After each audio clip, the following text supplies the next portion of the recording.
Welcome back to the Combo Couch, everyone. I am Pasta Jardula. And I'm Fiorella. Why are you smirking and laughing, fam? We're supposed to bring the energy. We're supposed to bring the excitement. Even though we're talking about crazy, harsh stuff that's going on, we're supposed to make it entertaining, new audience, younger crowd, the whole 9 yards, fam, yada, yada, yada. That's Yeah, our you know all about the young crowd, don't you? I have no idea what that means, but I'm gonna just leave it aside.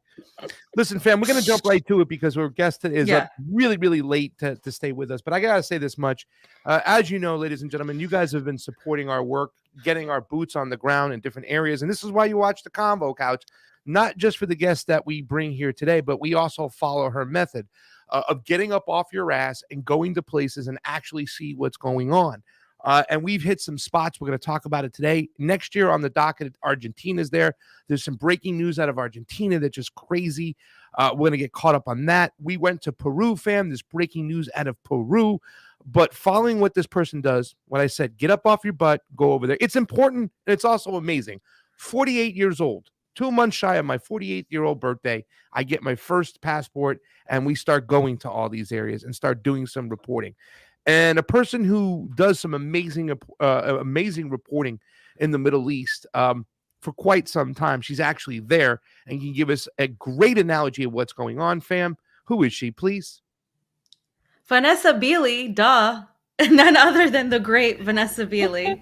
Oh, She's thanks, all guys. bundled up. It's freezing. Well, no, it's not freezing by Russian standards, but there's no Right. electricity, so it's cold. Yeah. And Well, it's nearly 11 p.m. So yeah, it's I know. cold. It is Oh, cold. it's yeah. Yeah, it's Vanessa, there's crazy. a little buzz. There's a little buzz. Can you unplug your headset and plug them back in really quick? That might help just a little bit.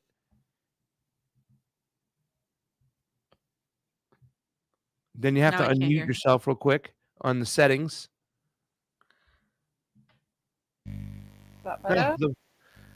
the, the buzz is still there, but we'll We'll deal deal with with it. it. We'll make it work though. So Okay. let's get rolling right into this, ladies and gentlemen. Fam, I'll let you start right on off. Okay, well, Vanessa, I love to talk to you anytime. You're a wealth of knowledge, and I see you on RT all the time, which is funny. I look up and there she is. But no, a lot of people have not been talking about what has been happening in Syria, the conditions that the country finds itself in, and obviously you're there right now. You've been talking about it, but I wanted to highlight that a little bit more from somebody that is there.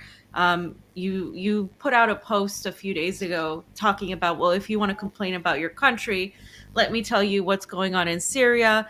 That the electricity in most areas of Damascus and the countryside has only had 30 minutes to an hour in certain days, and there's power outages, generators. You talk about how there's just not the government institutions aren't able to conduct transactions. Can you tell us a little bit more about the situation that's happening and why exactly that's happening? Yeah, I mean, basically, it's the worst I've seen it since I've been in Syria, and that's saying something. I mean, it's always been pretty difficult and hard here, but in the last 6 months, it's become increasingly so. And you're right, we're at a stage now where, in the majority of the areas of Damascus, for example, people are getting on average about half an hour to 1 hour of electricity per day, per day. So in every 24-hour cycle. There is literally no fuel anywhere, no benzene as they call it here. On the black market, you're looking at prices of anything between 200,000 Syrian pounds to 300,000 Syrian pounds. Now, to put that into perspective, the average salary of a government employee or of a soldier in the Syrian Arab Army here is around 150,000 Syrian pounds per month. So if you're paying 200,000 plus for 20 liters of fuel, then you can put that into some kind of perspective. Mm-hmm. 150,000 is now around I think it's around $27 a month. That's what people are earning here. The average employee. So what does that mean? That means, as you said, bakeries are basically shut down. They're not producing. Banks are unable to put through electronic transactions. State institutions are unable to process things like passports or even students' ID and things like that. Everything has ground to a halt. There's no transport, there's no public transport. A friend of mine wanted to go to Aleppo, which is about 4 or 5 hours to the north of Damascus, and he goes regularly for his work. It took him a week to actually be able to find a bus that was available to take him. And the price of food has rocketed. The price of the Syrian pound against the dollar is creeping up to 6,000 Syrian pounds to the dollar. Put that into perspective, in Lebanon it's over 30,000. Of course, Lebanon has also been hit by hybrid war strategies from the US and the UK and Israel. And recently there was a tanker of oil, I'm not sure how many barrels, managed to dock from Iran in Banyas, which is on the Mediterranean coast in Syria, but we haven't actually seen any sign of that getting to the pumps in the greater area of Syria. Of course, the US is often preventing tankers getting to Syria, either from Iran or I think also from Russia. The Russian oil, as far as I know, the majority of it goes to the army, to the military, to try and keep that running efficiently also. Of course, Israel bombed Iranian tankers bringing oil through Syria to Lebanon also a few weeks ago. And of course, the main reason that we don't have resources, our resources here in Syria, is because the US is occupying them, both directly and through the Kurdish Contra proxies in the northeast. And that has been the case for a number of years. And so, I mean, now actually there are emergency measures here. They've extended the kind of the weekend from Friday to Friday, Saturday, and Sunday. So they've reduced the working hours for people because, I mean, it is literally impossible for people to get to work. Yeah. And of course, after sunset, a lot of the shops, a lot of the kind of roadside restaurants and kiosks are shutting down because they haven't got any fuel for their generators either. So, okay, we're coming into winter, but for example, in summer, of course, fridges don't work, so food doesn't stay fresh.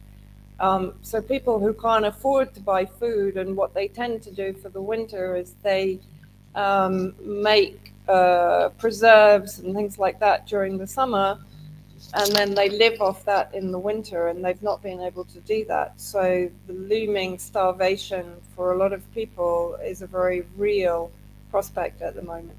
Jeez. Vanessa, I'm sorry if I distracted you by putting up somebody's quote on the chat, but it said, I just stumbled into the stream. What the heck is Vanessa doing living in Syria of all places? And I said to report on what's going on. We're not getting the information that we need to get.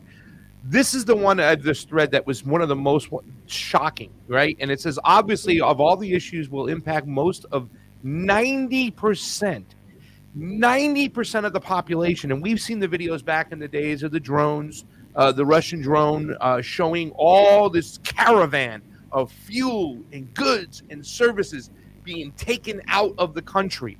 And that means the people of Syria will suffer. What do you think it's going to take for people to open up their own eyes and see what's going on and realize the damage we're doing? I mean, everybody's so quick to go, oh my God, stuff in Brazil. Well, I have these people over here, and stick their nose in other places that they want to wag their finger at a communist or something.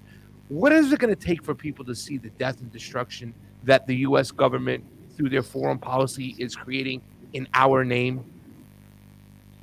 Actually, I was really shocked when I put out that Twitter thread the other day at the number of people that said to me, "Oh my God, I didn't know this was happening in Syria."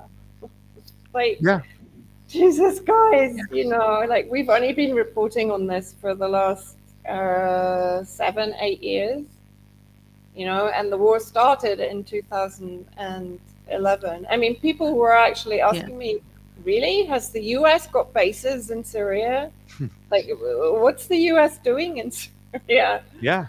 Um, My mom, she says it all the time. She's like, and I just want to point this out because while you're on this, my mother says, how come people don't know about this? How, if you weren't my son and you didn't have your show and Vanessa Beeley was on your show, I wouldn't know about any of this. This is crazy. How is this possible? Sorry, continue.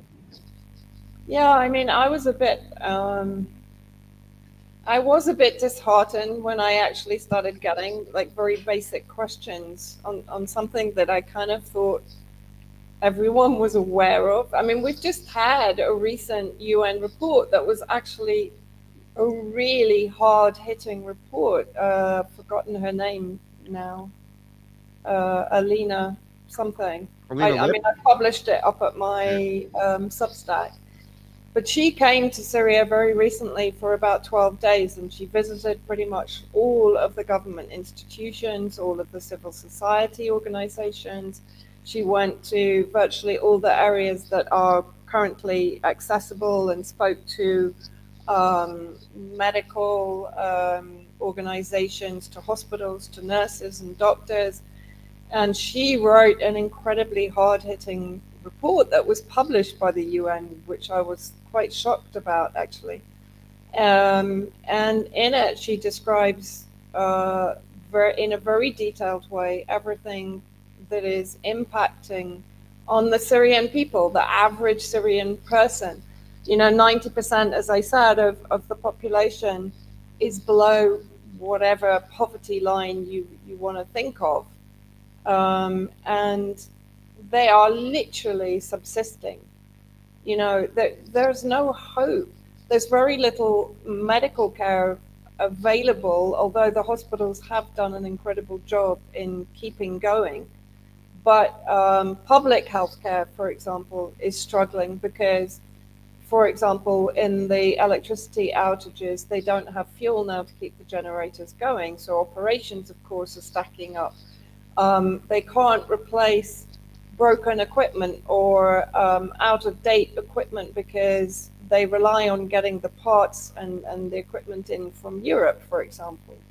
Many of the machines they use came in pre-2011 from Germany, from France, from Switzerland, and so on. And they have absolutely no communication. And bear in mind that sanctions, one, are not supposed to be unilateral, and two, they're not supposed to impact on humanitarian sectors, right?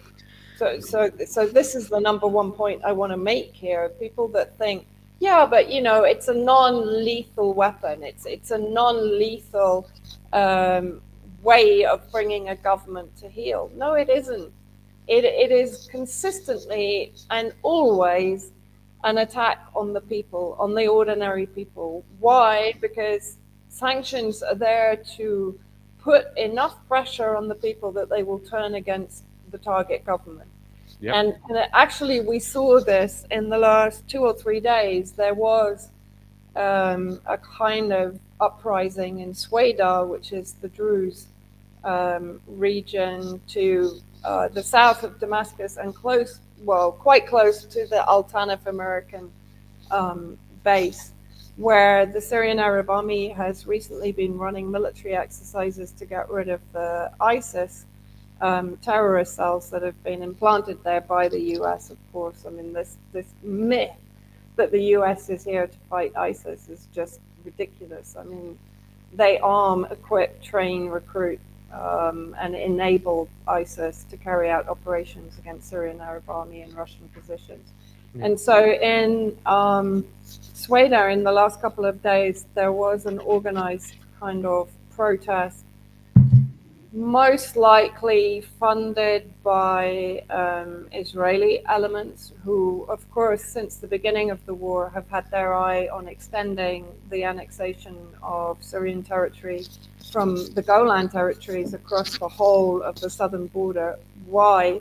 Because most of all, Israel wants to prevent any kind of Iranian Hezbollah access to those areas, because, of course, from there they can go into Palestine. And so there were protests in Sweden. There was a government building attacked. There was a young security officer killed by sniper.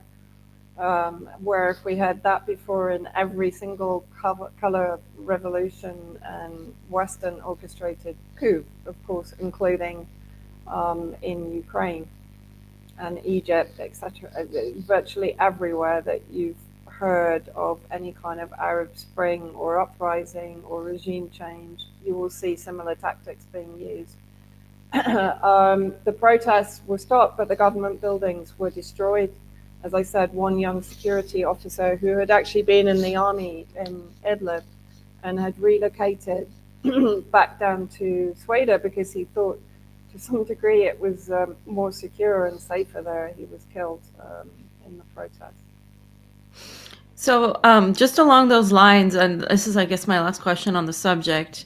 You mentioned that every single time the countries are in these conditions, obviously hurt by the sanctions, that there is obviously a possibility for regime change for the U.S. and these Western-backed factions to get rid of the current government. Do you see a danger in that? What has the Assad administration done in an effort to combat this? What can they do? I mean, to a certain degree. And also, do you think that there is that danger of a potential vulnerability in Syria? I don't think so. I do think people are really exhausted. They're really at the end of their tether. When you go on Facebook and this whole thing that Syria is a police state, if you go onto Facebook and read some of the criticisms of the government and some of the comments that are being put out by Syrians throughout the Syrian cities and rural regions, you will understand that free speech is probably freer here than it is in the West right now, right?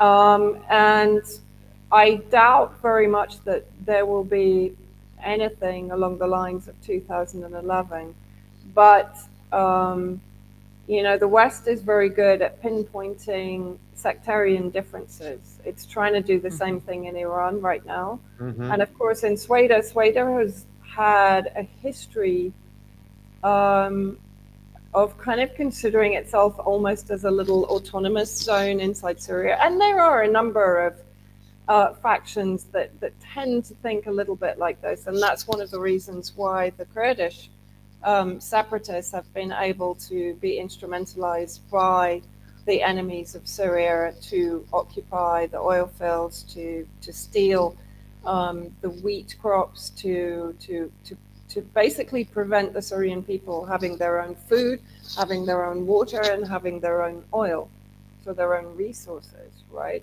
And this has also been a tactic from the beginning of the war.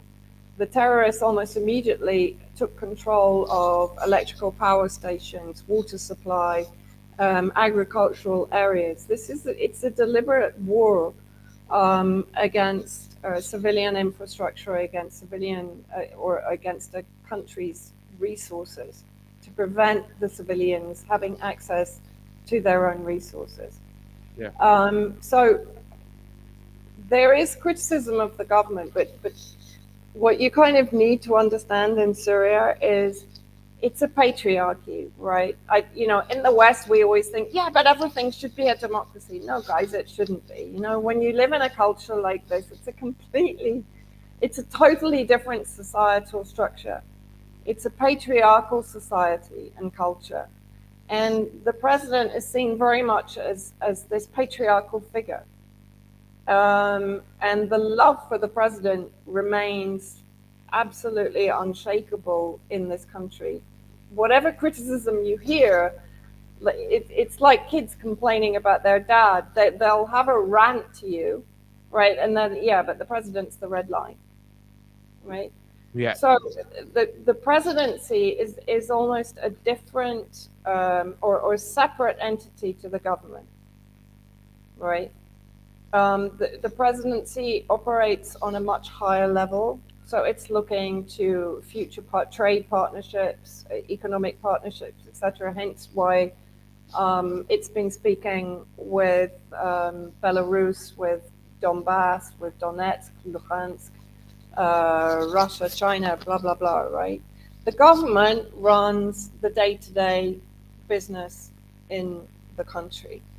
Have they made mistakes? Yeah, of course they have. Show me a government in the world that doesn't make mistakes. But of course, here, they're up against such extraordinary pressure. You know, any country that wants to assist Syria, they're unable to, because the minute that they publicly are seen to assist Syria in any way, then the Caesar sanctions are put on them, right? This is why this is extraordinary, because the sanctions are not only unilaterally against all the Syrian people, but they're illegitimately against any country that comes to the aid of Syria. Yeah. I don't know any other sanction package that has actually imposed that on a target nation. A lot of people in the chat's been putting sanctions as an act of war. It's ridiculous. Yeah. And you know what, Vanessa, I also want to just kind of highlight some of the things you were talking about. Patriarchy versus democracy. Guess what, boys and girls? It's not our choice. It's not our business. It's not our country.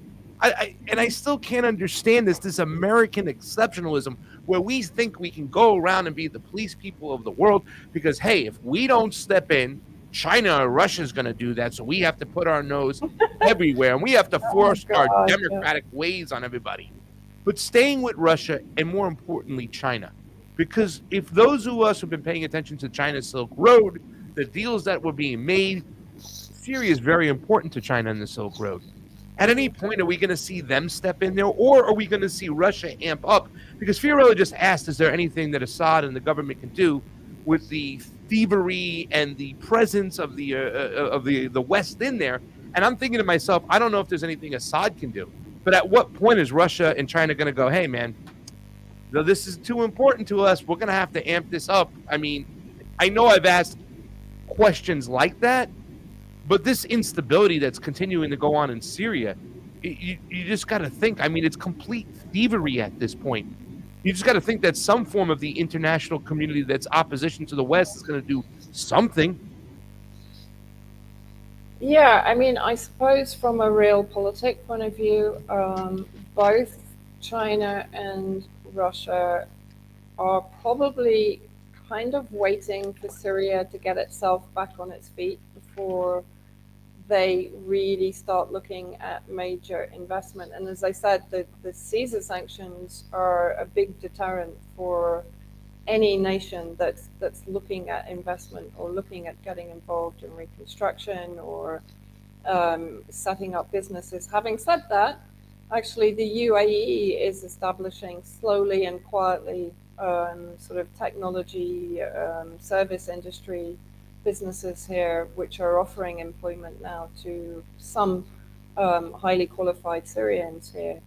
But in the main thing that Syria has to do, in my opinion, is that it has to regain its resources in the northeast. This will take massive pressure off the people and off the country. What is happening there? There are moves by sort of guerrilla factions that, of course, are under the control of the Syrian army and Damascus, that are carrying out isolated attacks against the US occupied oil fields, and that's been ongoing for some time. There are also moves going on, again, for Damascus and Russia to reach out to the Kurds and to try and talk sense to them. Of course, as per usual, the US is stepping in and preventing that happening. However, Turkey, as part of its operation against the PKK, which it claims carried out the terrorist attacks in Istanbul, my belief and the belief of many here is that they were attacks engineered by Mossad, by the Israeli intelligence, because Israel is totally against any kind of rapprochement between Turkey and Syria, between Erdogan and Assad. And there had been a lot of kind of back channel chatter about that for some time. I don't believe Assad is going to make any moves towards talking to Erdogan for some time. But Erdogan now is carrying out his air campaign against the PKK elements in the north and the northeast of Syria. In the process, and he's also threatening a ground invasion, which I honestly don't think is going to come to anything. But that is potentially to put pressure on the Kurds to talk to Damascus, right? I don't see Turkey as any kind of reliable ally, but at the same time, Turkey and Syria have an enmity with the Kurds in common. And so, and also, Erdogan has an election coming up in June 2023. He needs to basically be able to transfer at least 1 million Syrian refugees back into Syria. So in order to do that, he needs President Assad's help. He needs help from Syria itself to enable him to do that.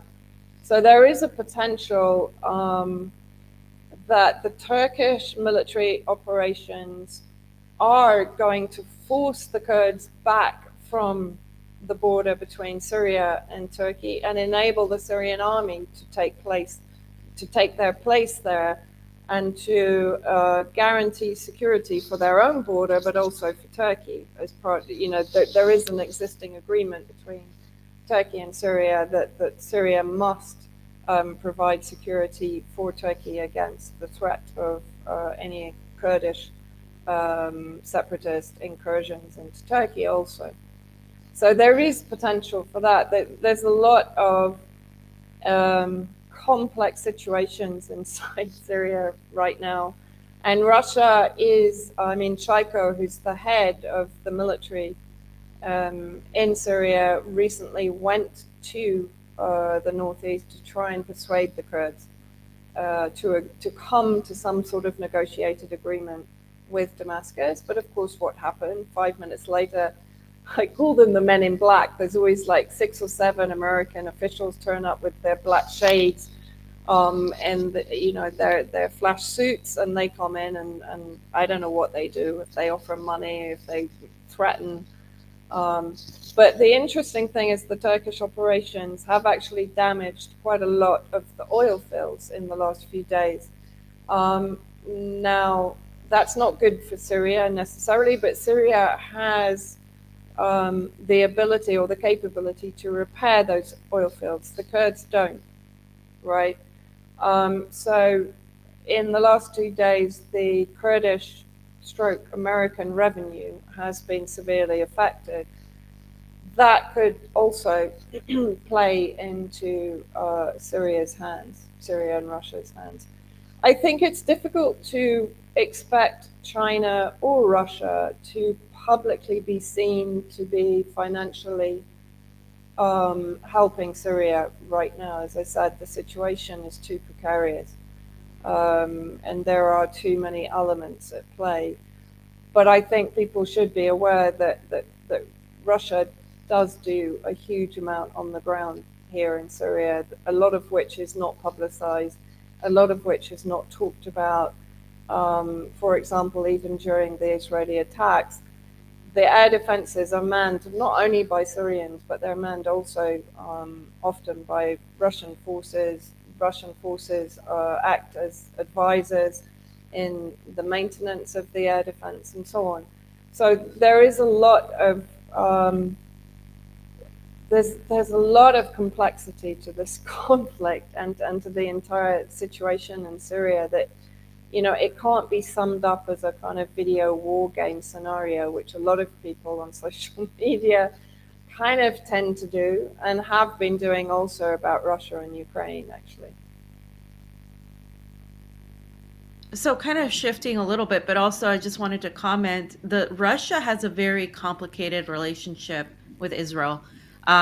Vocally, they'll say one thing, they'll denounce certain things that they do. They'll denounce the attacks on Syria, and when it's covered, they definitely make sure to show a lot of Palestinian, the Palestinian side of things, and this is always a battle for me because, like I've said many times on the show, I don't see two sides in that conflict. I see genocide and apartheid, and what Israel is doing is that, and then I see the Palestinian people. But when it's covered and when Russia does it, it's interesting. I think Russia's going to have to make a choice at some point, because there's that allyship that Israel has with the United States, and Israel has been largely supportive of Ukraine, but not to the point of the United States and the EU. Actually, they have actually not, like, it's funny, they kind of just like play this game, and a lot of people sort of get upset with Russia over this, about them having a relationship, but they also want to maintain peace in the region. They also don't want things to get out of hand, and there's Syria is involved, Iran is involved. Allies of Russia are obviously Syria, Iran, and they're not just going to like allow Israel to do what it wants, I think, but at the same time, I think there's going to be a point where a choice has to be made, in terms of the support, because it does really seem like, as you mentioned, Israel is trying to expand. Right, when they talk about the Russian Empire trying to expand into the EU, while NATO has been trying to expand east, into Russia, and Israel has been trying to expand as well in West Asia. So I think that there will be some sort of shift happening, and you do have some people here that are loyal to Israel, but honestly, there's a lot more support for Syria, for Palestine, for Iran, just not just regionally, but like economically, and in terms of geopolitically as well. So I think that's something to point out. Yeah, and also you've got a very interesting situation now where Benjamin Netanyahu has been re-elected. Now, Netanyahu is what is known as a revisionist Zionist, which goes back to the Jabotinsky era, the kind of almost pre-Zionism era in Ukraine, right? Now, Jabotinsky was famous for setting up an alliance with Simon Petlura, who was the first president of the so-called Republic of Ukraine in 1923. But Petlura, between 1917 and 1920, had been responsible for about 50% of the 60,000 Jews that were killed during that time. So Petlura and the Ukrainian army, the Tsarists, and the sort of ultra right-wing Poles had carried out these pogroms. But Petlura himself was responsible for 897 separate pogroms against the Jews. And Jabotinsky basically came to an agreement for collaboration with Petlura in Ukraine, where he agreed that he could form a kind of a Jewish security force or police force, in reality a kind of militia, that would go with Petlura and ostensibly protect the Jews that Petlura and the Ukrainian forces might target. In reality, this was an alliance against the Bolsheviks, against the communist threats, or against the Soviet Union. And this kind of connection between Zionism and Ukraine has been a thing for a very, very long time. Leo Pinsker, who created the Lovers of Zion that predated Zionism itself, who was, I think, Polish in origin, but lived most of his life and died in Odessa. Odessa was known as the Gate of Zion, right? Figures in Zionist history like Golda Meir were born in, I think she was born in Kiev. So there is, of course, also Kolomoisky, the backer of Zelensky, and who holds an Israeli passport. I think he holds 3 passports, which is extraordinary. But he has close ties both to Zionism and, of course, he created the Azov brigades. The Israelis had militia actually formed of Israeli soldiers, Jewish soldiers, during the 2014 coup. Israel has been supplying arms to the Azov brigades. All of this is documented, right? But now that you have Netanyahu back in power, because Israel up until now has been saying, no, we're not providing arms to Ukraine, no, we're not, we're not helping. There has been some outcry at the kind of, the glorification of Nazis, basically. But now with Netanyahu back in, you're back in the Jabotinsky era. He's a follower of the kind of Jabotinsky doctrine, which is the iron wall. The iron wall is you can't, for example, live with the Palestinians until you crush them into submission, where they will accept a Jewish majority in Palestine. This is, I mean, I'm really simplifying it down, but people can go and read the actual thesis that Jabotinsky wrote. And this is very much what Netanyahu adheres to, of course. Now, Netanyahu now is establishing a kind of even more far-right militia than has existed before in Palestine to crush, as he describes it, the Arab uprisings there. But I think also you're already seeing medical equipment being sent to Ukraine. And as part of his election campaign, Netanyahu was talking about arming Ukraine. So if that starts happening, then there's a big shift in relations between Russia and Israel. So I think you are going to see, because Netanyahu is basically now seeing his opportunity to follow through on the Jabotinsky doctrine, and of course that is directly connected into Ukraine.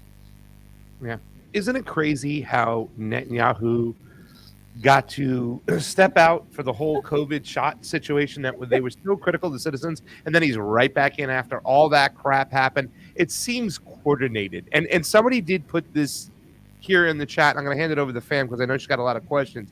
This is, were the Jews sort of forced to work with these entities or else be massacred inside of Ukraine? Because I've always wondered if it was like a geographical thing, like this is how far. I mean, I'm trying to grasp how they always work together when supposedly. Well, I mean, I think you've got to be careful. The Jews didn't necessarily work with Petlura. Jabotinsky worked with Petlura, and he established really what were secular ultranationalist militia. And that's where the crossover between Nazism and Zionism comes.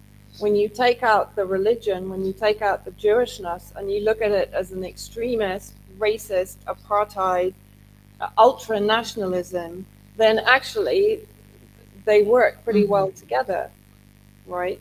Wow. So when you look at it like that, because Jabotinsky came under some backlash from then what was it called, the WZO, the World Zionist Organization, I think, I could be wrong. He came under some backlash, and he actually left the organization as a result. But he defended his collaboration with Petlura. He never backed down from it. He never said it was wrong. And as I said, the connections between Zionism and Ukraine and the Nazis in Ukraine is a thing that exists now and has existed throughout history. Ukraine, I mean, David Miller, who's far more of an expert on this than me, Professor David Miller, who's come under serious attack from the Zionist lobby in the UK. He basically said to me, Ukraine is a de facto Zionist state. So that's the extent to which the Zionist tentacles have.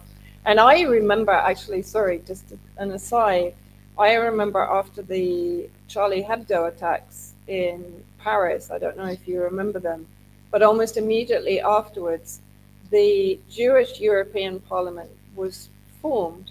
Now, the Jewish European Parliament was supposed to take over from the CRIF, which was formerly the organization that was expanding Israeli interests into Europe.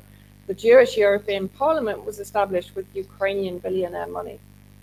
Yeah. So, Hey, so Vanessa, you know, by the yeah. way, what you have the computer plugged into, is there a different outlet you can plug it into, or is that asking a lot? They said the buzzing was getting a little bit louder, so I'm figuring what it's plugged into might be I just mean, or something else is plugged into it. Maybe you muted yourself though.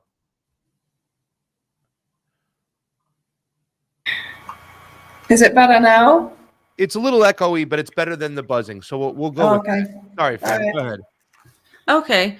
No, and just going off of that, we've seen the weird, and I don't think people still understand this, so I just kind of want to like emphasize this. We've seen the Azov emblem, right? The Azov swastika right next to a Jewish like star. We've seen these elements there, not in Ukraine, yes, but it's very strange for people because they get offended because they're like, that's ridiculous. How are you comparing the Nazis to a person that's Jewish? It's like, well, we're not comparing it to a person that's Jewish. We're comparing it to Zionists. There's a difference because Kanye West has come out, right, and said a bunch of things that I think have muddled a lot of things. He has generalized. He has said so Yeah. many generic things that do sound anti-Semitic, but at the same time, it's kind of backfired too, because it's like, well, now we can't criticize. It's not like we ever could, but now it's like even worse in the Yeah. West. Like, oh, you can't talk about Zionism.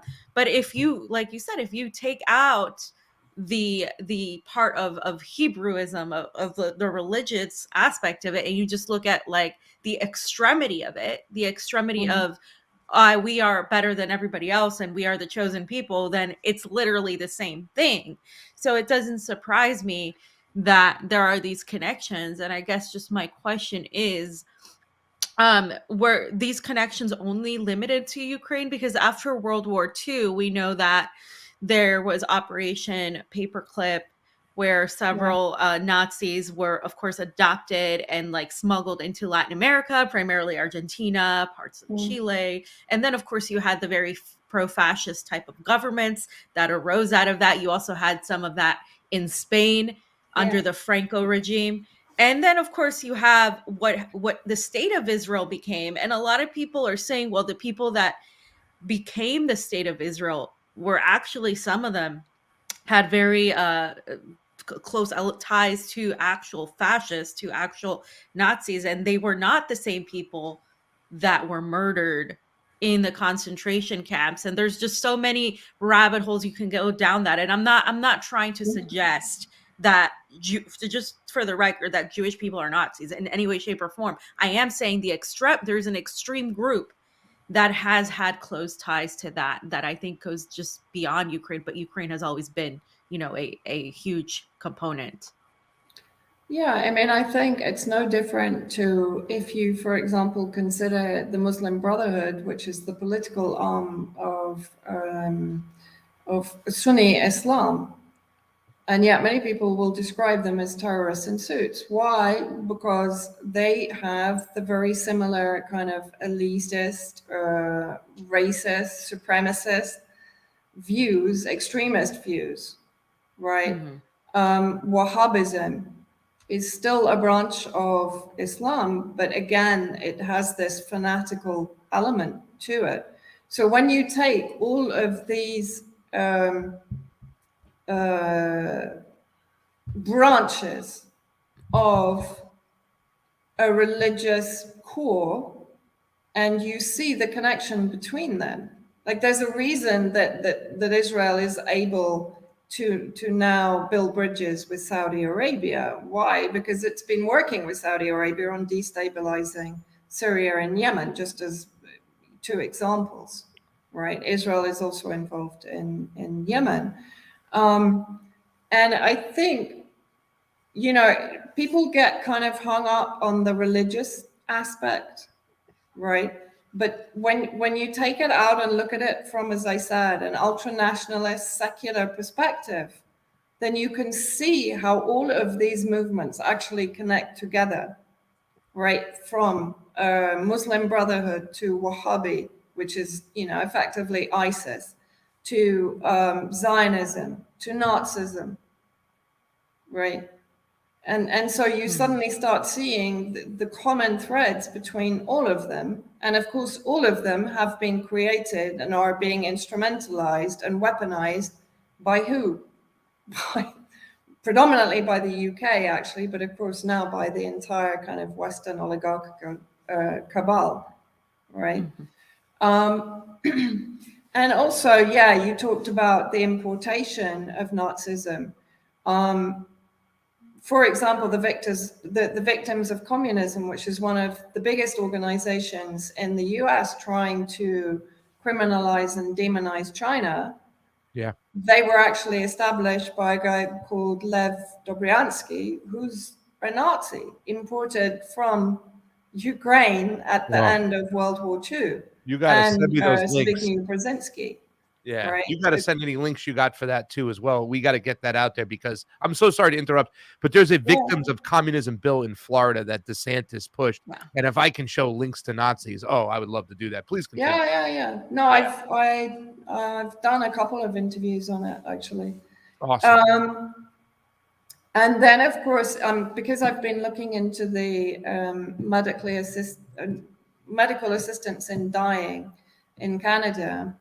And of course, looking at the connections there to Nazism. And of course, you have Chrystia Freeland, her maternal grandfather, Michael Chomiak, actually ran a sort of propaganda media, the Krakow News, which produced propaganda and was amplified by Joseph Goebbels.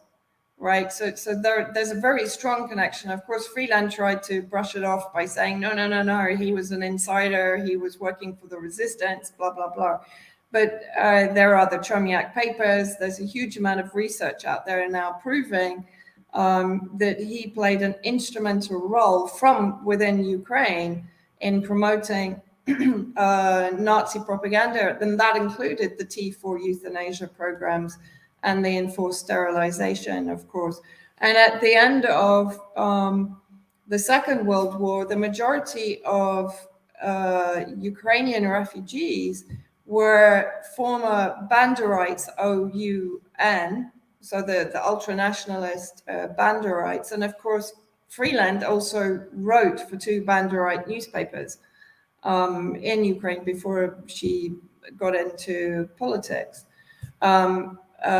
Trudeau himself, of course, has strong connections to Klaus Schwab, who also has Nazi origins, right? So when you start looking into it, actually the permeation of Nazism in all of our institutions, and there's a lot of really good books out there showing that many, in the States, for example, a lot of the kind of really iconic commercial brands and corporations were established by Nazis post-Second World War. And of course, you have Operation Paperclip. You have, I think it was Stephen Kinzer wrote a fantastic book called The Chief Poisoner, I think, which talks about Sidney Gottlieb, how they imported him into Fort Derrick to work on biowarfare and on MK Ultra, for example. So, these guys are everywhere in our society. And of course, they're instrumental in fighting communism, because when the Nazis began their cleansing programs, even in Germany, their first victim were communists, not Jews, right? The whole Judeo-Bolshevik, specter is what they are all fighting against. And as I said, in the Victims of Communism, it was founded by Nazis to battle communism, because communism is seen, although Russia is can no longer really be described as communist anyway. Yeah. That's what Nazism is also about. It's about this. And look what Zelensky has done in Ukraine. What's he done? He's wiped out the Communist Party. He's wiped out opposition, media opposition. He's executed, imprisoned, detained them, disappeared them. But the Communist Party, I can't remember if it's banned. I know that he's trying to ban the Russian Orthodox Church now. Yeah. And we're looking at very, this is Nazi strategy that's going on now. The same in Canada with this whole, and now they're trying to expand the euthanasia bill into babies up to the age of 1 from March 2023. So if a baby is born with any deformity, it can be eligible for assisted suicide. This is like a science fiction, like dystopian existence. Like, I was huge on dystopian literature, and I feel like I don't even have to go to fiction. It's all happening before our very eyes. Yeah. Fam, if you have any last questions for Vanessa, please do so now, because I'm going to play a little video for Vanessa to see something fun. Also, I want to show Vanessa a picture so she can have, a little love from Gomez. I took a picture of Gomez. So please, any last questions? Let's hit it up for Vanessa. Vanessa, I got a little treat for you from a friend of ours who talks about Operation Paperclip at a town hall meeting, which is this is one of his best perks.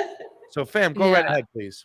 Well, yeah, I just want to clarify. Operation Paperclip was the United States. Gladio was what we talked about with Cynthia Chung in Latin America. But either way, they infested South America, Latin America, the United States government. And speaking of that, my last question is, because we're talking about the State Department, we're talking about the CIA, the NSA, nefarious covert agencies that pretty much put Nazis at the helm of power, right? Then we have people like Elon Musk, and this is just my last question. I wanted to hear what you thought about that. Elon Musk has ties to the defense industry, the military-industrial complex, the CIA, NSA, Starlink. He has ties to Neuralink. He is the pusher of Neuralink. He wants to microchip everybody. Somehow he releases these documents called the Twitter files to a journalist, Matt Taibbi. And then so many weird people are involved, like Barry Weiss, who's a huge Zionist. Then everybody thinks that this is so great. This is just the biggest story of all time. We should be praising and thanking Elon Musk, which I saw many people I respect do. And I'm just like, what are you doing? This guy, do you not know who this guy is? And so they're thinking, wow, this is great. Elon Musk is going to be different. How can we ignore his ties to these same people, these same institutions that we're talking about here that have been infiltrated with, Zionists, fascists, Nazis, whatever you want to, like a plethora of these people. How can we ignore that and just say, okay, yeah, this is great. This is all what we're getting. I feel like we're getting very superficial, as Pasta calls it, red meat, very hyper partisan. And I just don't really think this is what it is, but I would like to hear your thoughts on that.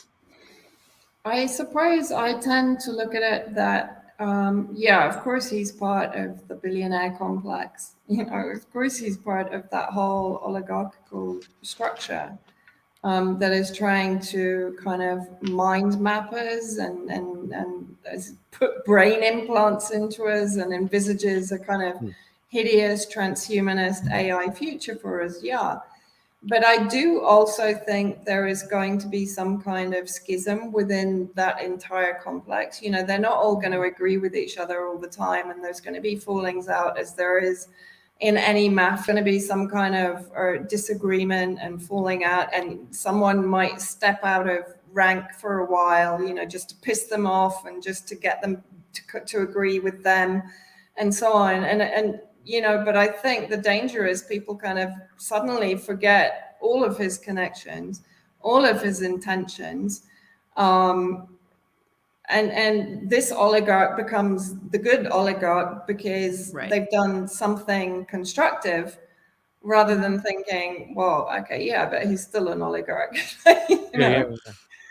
And for me, I tend to think I mean, look, under Jack Dorsey, for God's sake, Twitter was surveilling us for the CIA. I mean, this isn't, it's really not news for me. Okay, maybe we're getting a bit more detail and they're releasing the messages and so on. But with all the shit that's going on in the world, to me, this is just one big hyper diversion, to be honest. That's how I tend to see it.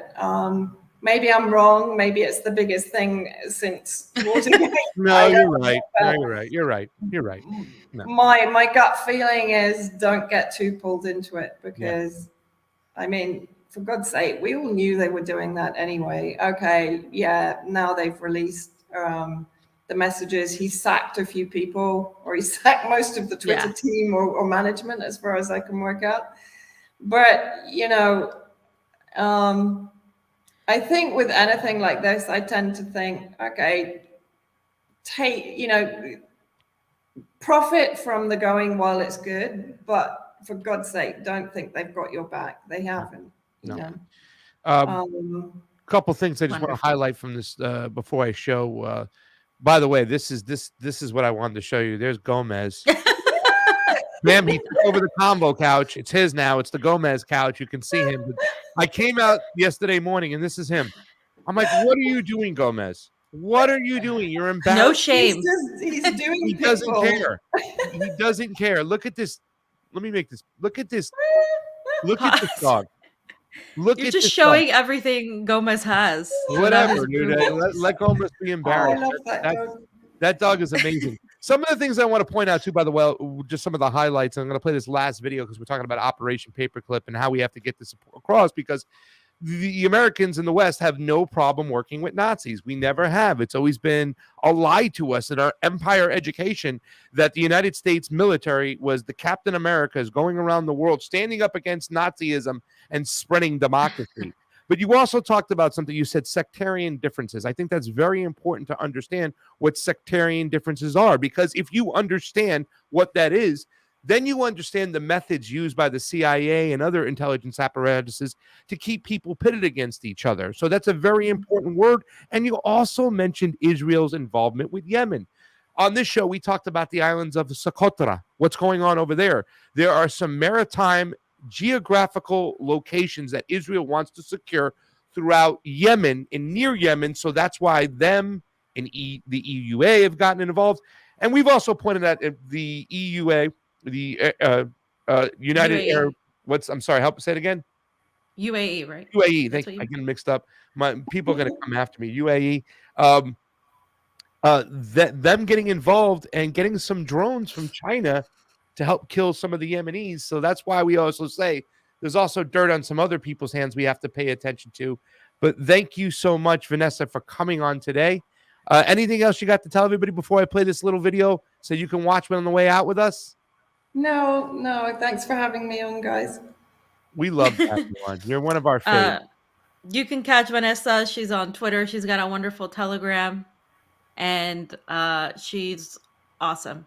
So just follow Vanessa. All right, so are you. We played this on the morning show. Ness, I'm going to play this for us on the way out. You can check it out. Go check out Vanessa Beeley. This is Alejandro, our good friend, Alejandro Stein, talking about Operation Paperclip at a town hall meeting in Tejas.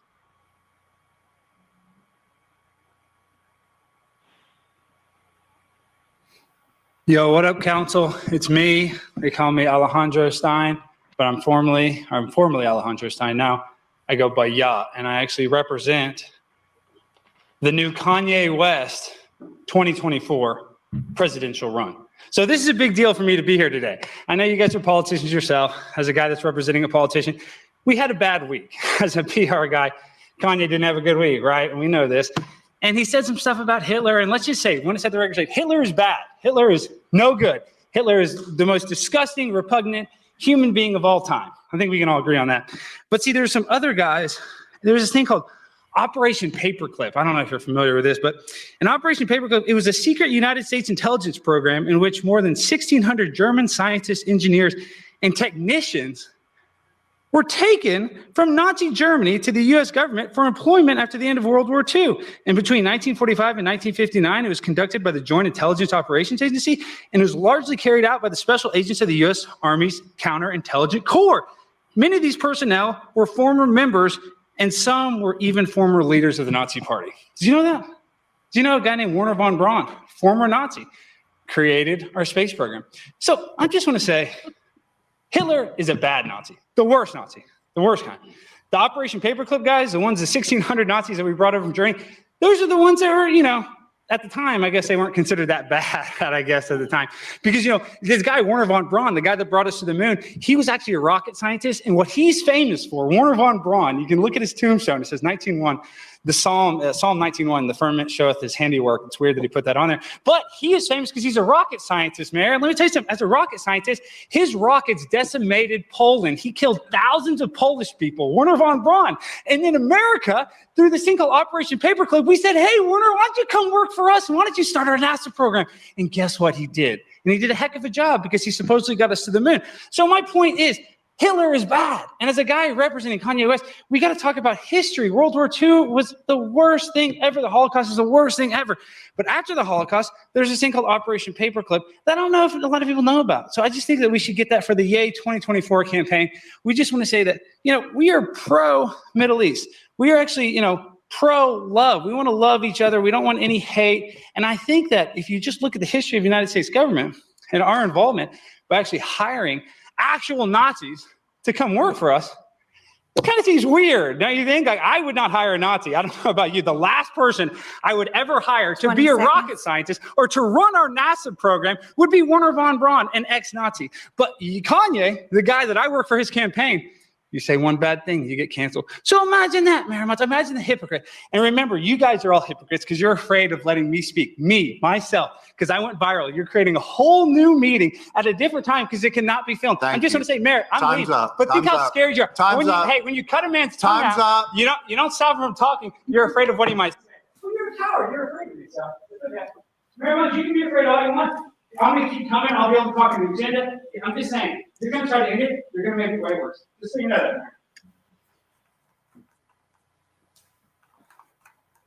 Okay. Well, that Vanessa, what'd you think? That was Alex Stein. Any thoughts? Yeah. Oh, wait, frozen. No, you're there. Oh, you're good. You're good. Am I there? You're there. Yeah, I mean, I think, people, people really need to wake up to the fact. One, if they're supporting Ukraine, this is what they're supporting. Yeah. Yeah. Yeah. It's like, come on, guys. I don't know. I mean, honestly, it's like this whole assisted suicide campaign in Canada. I mean, producing fashion house videos to try and normalize it and glorify it.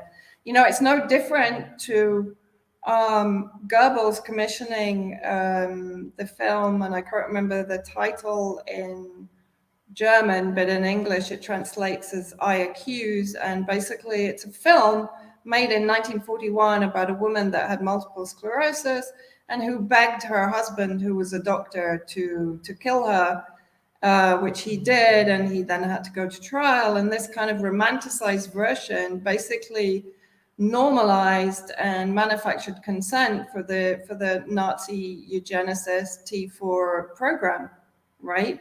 Mm-hmm. So using a fashion house to make adverts about assisted suicide is no different, in my view. And we're on a really slippery slope. We need, this guy is right.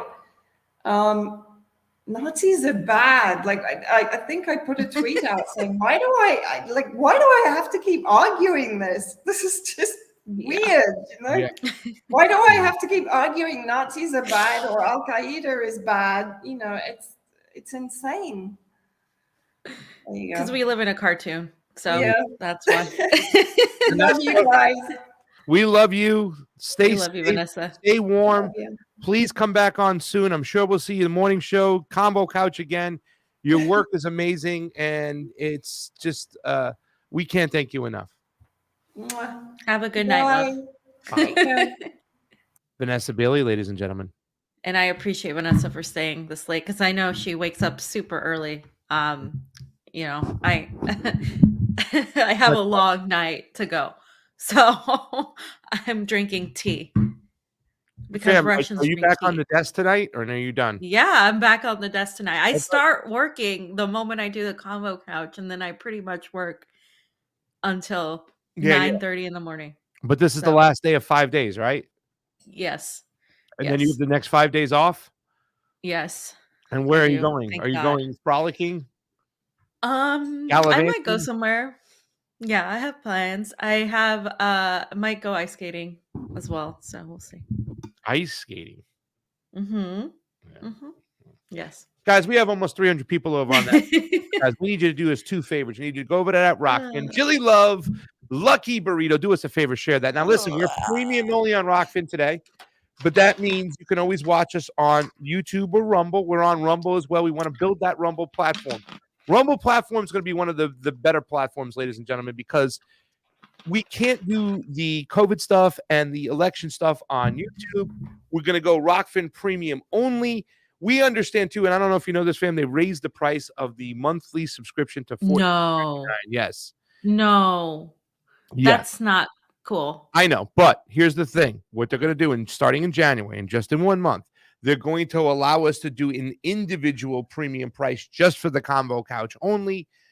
So Oh, it will wow. be a little bit lower, and we will talk about that as well. So you can subscribe directly to the combo couch and for a cheaper price. So we're going to make that available. So don't worry, guys. We're working with Rockfin. They're working with us. It is our free speech platform, our advertisement-free platform. But so goes right now for Rumble until Peter Thiel gets really pissed off at us. I noticed the numbers aren't that big today because we're talking about Syria. We're talking about American foreign policy accountability. And this is a blind spot for some of those conservatives out there, which is Rumble is more conservative is it? than YouTube. This is a blind spot. Our intervention is a blind spot. I know you don't want to deal with it, but let me tell you this. I don't want to hear about your crying about Brazil and all these other countries and shit.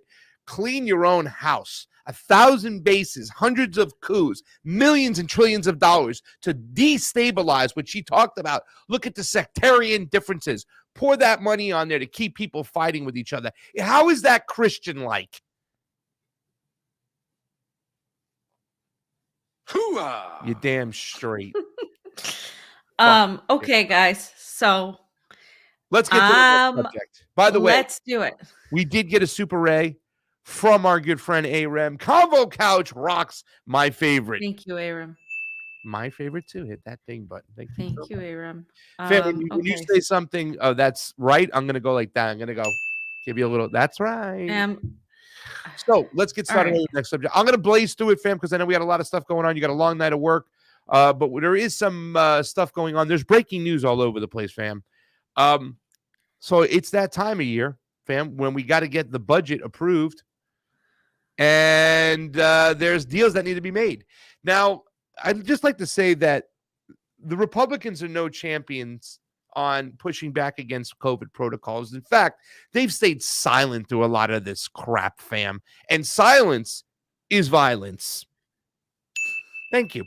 And now they're trying to use their weight, whatnot, to kind of score some points for the little guys out there who might be anti-mandate. One of those little guys they're fighting for are the troops, fam. Now, here's the other day, KJP, your favorite press secretary, right, telling us that they were going to consider something to maybe ending the mandate because a bunch of Republican lawmakers wrote a letter and they sent McCarthy. They said, McCarthy, you want to be the Speaker of the House? You're going to do what we have to say too. You're going to go to them. You're going to ask them to drop the mandate on the jibby jab for the military, fam. So here's KJP the other day. Eliminating the requirement that service members be vaccinated against COVID-19. So clearly they had a conversation, as you asked me about talking to members.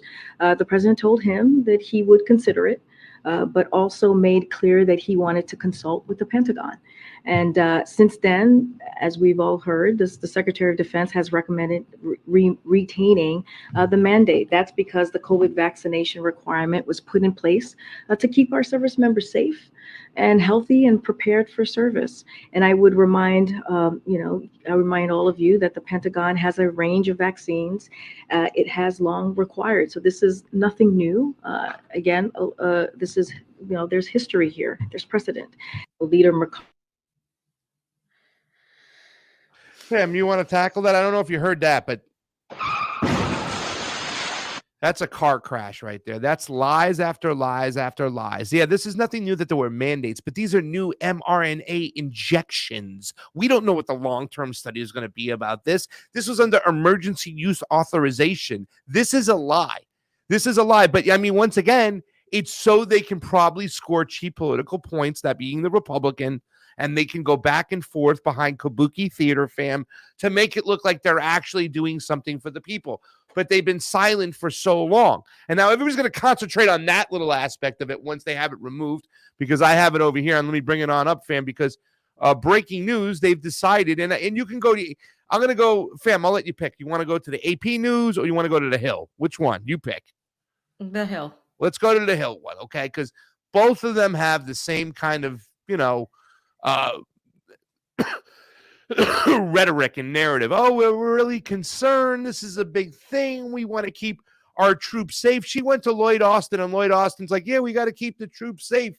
It doesn't stop the spread of the disease. We know this. So how is it keeping people safe? I'm sorry. The jabs are considered to be safe and effective. Democrats' major concession on the vaccine mandate, fam. They made a major concession. Oh my God, Congress is poised to use the annual defense policy bill to eliminate the Pentagon's COVID-19 vaccine mandate, a major concession by President Biden's Democratic allies that helped clear the way to passing the sweeping package before the year's end. It's a compromise with the Republicans. House Democrats are allowing language in the National Defense Authorization Act that repeals the coronavirus mandate for U.S. service members a year after it was enacted. House Armed Service Committee member Mike Rogers confirmed with the Hill on Tuesday. So, fam, the other day, General Lloyd Raytheon Austin said they're going to keep it because they wanted it to make sure that it was in place. But now they went to them, fam, to get it passed, because that was the only way they were going to get it passed, fam, is if they went to them and said, hey, man, we need you to drop this mandate over here. And if you drop the mandate, we'll get it passed. Any thoughts on that real quickly, fam, before we get to why exactly they wanted to get it passed? No, I would like to know why exactly they want to get it passed. Because, fam, they had to get it passed because there was a lot of money involved. And if they didn't get it passed, the huge budget wouldn't go through. So this is the reason why they didn't do it, because it was a major concern and like, oh my God, we have to do this, or maybe we should second thought our decision on what the actual jab is doing, that it's hurting recruiting and all this other stuff. The fact is, fam, is that they want to make sure that that Ukraine and Taiwan get their friggin' money. The U.S. defense bill authorizes Ukraine and Taiwan aid. The $858 billion bill includes at least $100 million in additional aid to Kiev, fam. And you can't let the Ukrainians go without their money. The U.S. lawmakers have reached a compromise on the National Defense Authorization Act, agreeing to approve, fam, $45 billion more in overall military spending in 2023 than President Joe Biden had requested, as well as multiple provisions as new security assistance, new security assistance. I don't know what that means, to Ukraine, and increased cooperation with Taiwan. The House and Senate Arms Service Committee released their final draft of the NDAA on Tuesday night following lengthy negotiations, seeking to bring it up to a vote in the House by the end of the week, fam. So we'll get the FTX, we'll get the bill pay, we'll get all the beautiful stuff that really help Americans. By the way, Warnock won. He went to Ukraine. We'll get all the beautiful things we need by the end of the week. The massive spending bill would devote a total of $858 billion for next year's defense budget. Fam, $858 billion. He only wanted a mere $800 billion, but, the Congress was like, oh, come on, guys, that's not enough. Here's 858. This is a joke. I- I mean, I this is just insane. I think everything is said there. I don't Mhm. know what more I can say, other than the fact is, fam, I did ask Vanessa, like, what is it going to take for Americans to wake up and understand the death and destruction that we're causing? I even made that little kind of statement. Is that really Christian, like the sectarian violence that the United States is spreading to keep people killing each other? But this is something that listen, a lot of people look at this maybe as a silver lining and saying, hey, man, people are waking up to what's going on in the war, figuring out that we're supporting Nazis, as Alejandro Stein just pointed out. But I don't know, fam. These numbers are not encouraging me. If you look here, support for the Ukraine waning. It's waning, it says in U.S. in the poll. Nearly half the respondents want their government to push for an end to the conflict as soon as possible. Nearly half. Some 47% of Americans believe their government should push Ukraine to reach a peace agreement with Russia as soon as possible, rather than committing to backing Kiev for as long as it takes. We're all in with Ukraine, according to the results of a poll conducted by the Chicago Council of Global Affairs. An equal percentage of Americans told pollsters that they believe either Moscow, 26%, or Kiev, 26%, is currently winning the conflict, with the plurality, 46% instead, arguing neither country has coming out ahead. Fam, I don't know about you, but those numbers are not encouraging to me. 26% think that Ukraine's winning the war. 26% think that Russia's winning the war. And only 46% think that nobody's winning. This should be like, oh my God, 90%. Like, this is all fucked up. Nobody's winning. There's death and destruction everywhere. Even though Russia might have the upper hand, in this particular military action, and even though they were forced to do so, they're not winning because they're losing people and troops. Ukrainians are not winning, even though the Azov battalion might be getting hit on a regular basis, and that little cokehead is closer and closer to hopefully to being thrown out of this country. That doesn't make a difference. Nobody wins in wars. There's no winners. There's only victims. So this poll, to me, is not encouraging, even though the numbers are getting bigger, where they're saying, hey, man, maybe we go pressure the government to end this friggin' war. We got homeless people on the street, almost 750,000 of them, fam. Maybe 858 billion is pushing it a little bit too much, fam. No. Yeah, I mean, I think the poll's discouraging as well. I like, who cares about a poll? People should be out in the streets. People should literally be protesting the war. They should be saying, stop, let's get rid of NATO. Let's completely abolish NATO. We need to completely stop funding Ukraine. You're not funding anything in the United States. Railroad workers aren't getting a sick day of leave, not even a single one. They don't get that. They went back on student debt forgiveness. And then this is what irritates me about the right, is like they're freaking out about student debt forgiveness, which was like nothing. It was like a drop in the bucket, $10,000 for student loans. And then you have Ukraine. Why doesn't that bother you more than the student debt shit? Like, I don't understand. Like, we're talking billions and billions and billions, hundreds of billions of dollars that the United States is giving to fascists and Nazis in Ukraine. And there's very little vocal, like there's some vocal support to end that from people like Marjorie Taylor Greene and others, but it's just vocal. It's not like we're organizing marches, we're fighting against NATO. It's not like real. I anybody can say, hey, I think we should stop funding Ukraine. Yeah, let's do that. But once you take that out and you start organizing as a congressperson and saying, no, we really are going to stop doing this. We really are going to like back away. And you know why they can't do that? Because our country depends on it. Our country, the United States, is carrying Ukraine. It is the one that is leading this fight, and the EU and the UK are pretty much following along with whatever the United States does. And they have just cemented a whole other year of special security assistance to Ukraine. And they're also doing that, of course, to Taiwan. So they're not only are they going after Russia, they're going after China, and they can't afford to do either. So it's really crazy to me that more Americans aren't upset, more Americans aren't in the streets, that more people aren't just like really doing something about this whole situation. Because if you look at it from an outsider perspective, it's really shameful, honestly, that the people who live in the belly of the beast aren't really recognizing that they're in there. Like, it's like you don't realize that you're inside the belly of the beast, and that the only way to like defeat the beast is from the inside out, to crawl your way out, to like kill it from within. And nobody else can kill it as effectively as you can.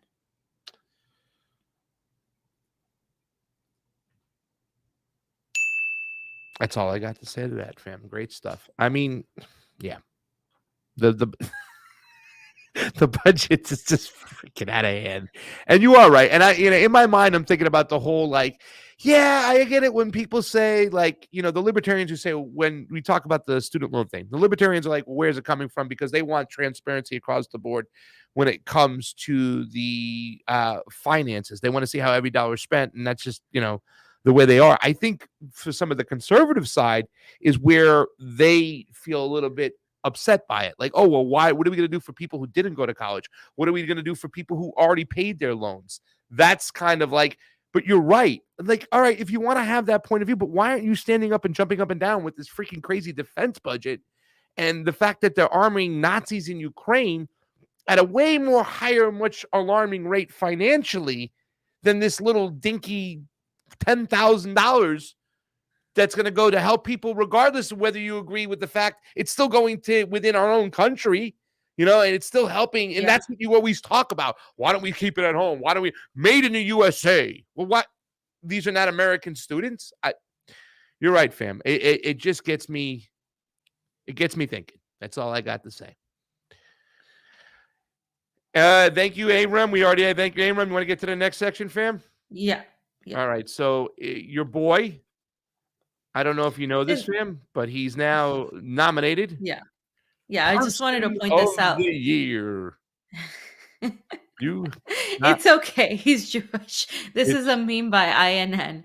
Fam, I didn't make the meme. Fam, Indie News Network did. The cartoon. We just talked about this. We just talked about this with Vanessa, right? We can't even say anything because he's Jewish, and it's like, he's literally run by Nazis. Like, the army doesn't respect him. They literally don't. There's countless videos of him trying to tell them to do something, and they just laugh at him. He's like, the Ukrainian army is run by Nazis. It's run by fascists. I would even say, actually, specifically Nazis, neo-Nazis, if you want to call them, but Nazis in general. I don't exaggerate when I use that word. I don't call Trump supporters Nazis. I don't call anybody a Nazi. We're talking about actual Nazis who wear the emblem, who are proud of it, who literally speak to anybody who wants to hear them. Hey, yes, we don't like the Russians. We don't like the Slavs. We think we are the best of the best. Like, we want these people gone. A good Russian is a dead Russian. They literally say that. So this guy who represents that army, he's the leader, right? He's the president, gets this award. I think back to when Hitler got the Person of the Year award, because they did give him that. So now, and I say that not because I'm trying to disrespect anybody's religion. I say it because it is what it is. I mean, that's what Ukraine is right now. And it's not saying every Ukrainian is a Nazi, but the people in power, the people that have the most control, that's what it is. And that's what you're supporting when you wear a Ukrainian flag, when you do all the stuff. That's who you're supporting. Scott Ritter said today on Garland Nixon's show that now that yellow and blue flag, that Ukrainian flag, is no different than the Nazi flag, because they're like, oh, we don't have a Nazi flag. We don't have the red and black, the fascist swastika flag. It's the same thing right now, because that's the elements that are running Ukraine. And you're not just talking about military wise, you're talking about cultural wise. They're trying to remove the Russian language. They're trying to change the books. They're eliminating parties. It's the religion. It's the same thing now. So if you have a yellow and blue Ukrainian flag in your bio, it's just put a Nazi flag up there. Why not? No. They want to pretend it's different. So this is what we pointed out earlier. So this has been talked about at length at RT, but I just want to, in case you haven't heard, Zelensky is banning the Ukrainian Orthodox Church. This is one of the last ties that Ukraine had with Russia. As I've always said on the show and abroad, Ukrainian people and Russian people are brothers and sisters. They're very close, and they have had a commonality when it comes to their language, when it comes to their culture, when it comes to history. There are obviously factions that we talked about that have always been pro-Zionist, pro-Nazi, but that's not everybody. A lot of people here have relatives, friends in Ukraine, vice versa. And now Zelensky is trying to get rid of the very last ties that the Russian people and the Ukrainian people have. And he's announced that he is banning the Ukrainian Orthodox Church. And he's now banned news stations, political parties, jailed opposition leaders, and now religious organizations.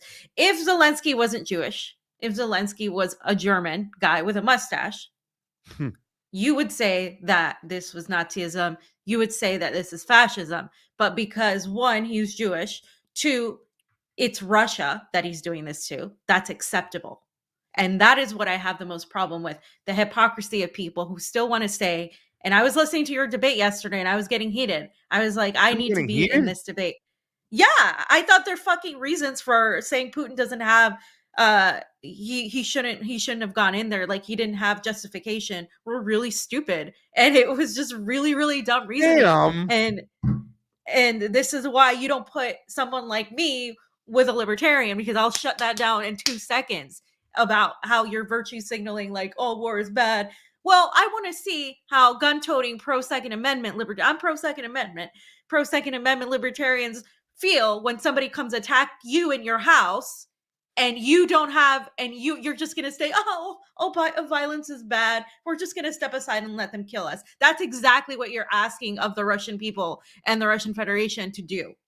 Anti-imperialism means you are against the empire. It doesn't mean you turn the other cheek and let yourself get killed by the empire. And that doesn't mean I'm not justifying killing innocent people for those people out there who want to preach from the bleachers or whatever the fuck they want to say. It means that I'm saying I have a right to defend myself against an empire. And if I'm a leader, I have the right to defend my people as a leader against what I'm looking at, the destruction of our country and our people. And nobody's paying me to say this. This is what I believe. And this is what I believed for a really long time. Since the nearly 9 years that the people of the Donbass have been suffering. And of course, if you don't lead with that, your argument to me is dead, because you're only going from February when Putin came in. And that's just the end of that. Fam. Anyway. Fam, why are we going there? Fam. It's like, sorry. Ladies and gentlemen, let's hear this. Do us a favor.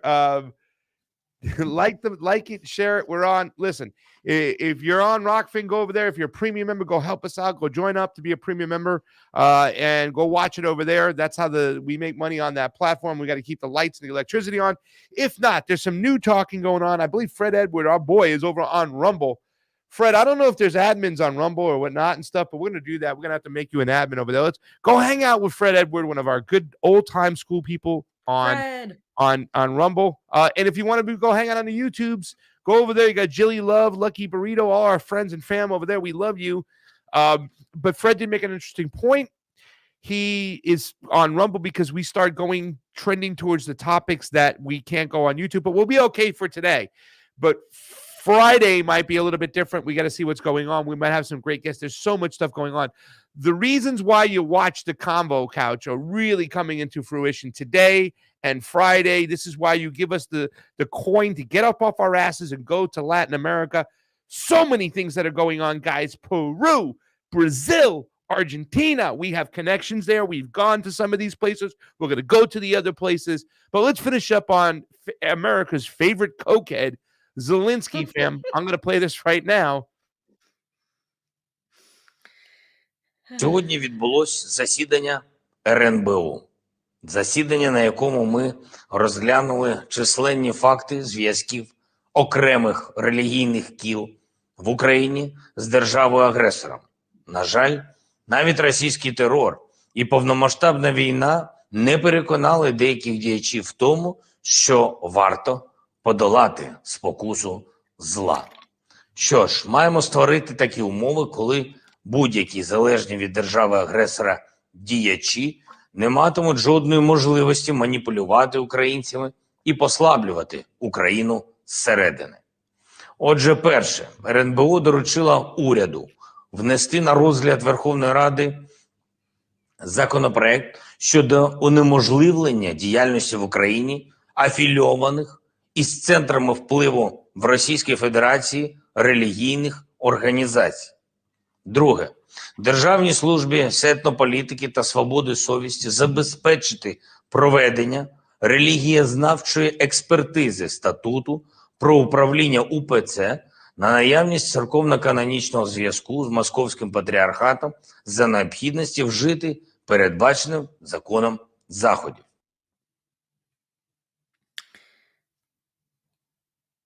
So there's Koki Smurf, right? As you call him that, or Steve call him that? Well, Steve Whatever. called him that first, so that's Okay. I know. That's I'm the Steveism. good-looking one on the morning show. He's the funny one. Yeah. We have Yeah. role reversals. You know what I'm saying? Okay. Yeah. So obviously, you know, that it's cool to ban religion if you do it to the Russians and or against the Russians. It's not even to the Russians. He's doing it to the people of Ukraine. Yeah. It's cool to act like a Nazi if you're, you know, a Zionist, I guess. So guys, thank us. Do us a favor. yeah. There's not much more to. That was the last of Koki Smurf that we had to get today. It's so much about what's going on in Ukraine. This guy's Kolomoisky's little freaking puppet. This is a little puppet of the Yeah. West. And once again, religion and like culture doesn't really mean anything to these oligarchs. You know, they're just about resources. No, they weaponize money. it. They weaponize everything they get. They pit people against each other. Sectarian differences. That's the word of the day. When you say that, sectarian differences. Fam, we have some Let's breaking get to news. Latin America. Yeah, because let's get their to Latin shit America. is going down. Are we going to have to put up another a different GoFundMe or Give Send Go or whatever you call it, because we have to go maybe now to friggin' Peru? This is insane right now. So breaking. So first, this happened so quickly. Okay, so let me just go from the beginning. For a while, the Congress led by Keiko Fujimori, who remember faced him in the 2020, was it 2021? I've lost 2021, I believe, or 2022, 2020. The last election in Peru, which had Pedro Castillo and Keiko Fujimori going against each other, right? She was the US-backed candidate compared to Hillary Clinton politically. I mean, very much so. She is the daughter of the former dictator Alberto Fujimori.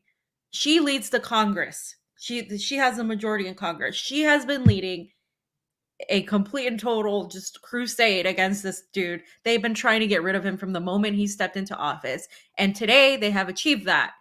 Initially, he dissolved Congress.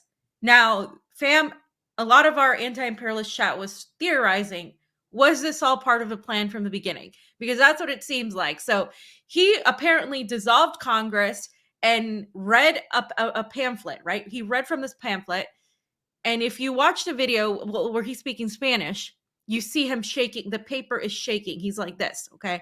But let me just read what happened. So the president of Peru, Pedro Castillo, has just declared the temporary dissolution of Congress. And then he established a national emergency government. This comes just hours before Congress was set to debate a motion for a legislative coup to remove him, a move that the right-wing forces within Congress have been attempting for months, which is true. Like I just said, they've been trying to do this since the minute he took office.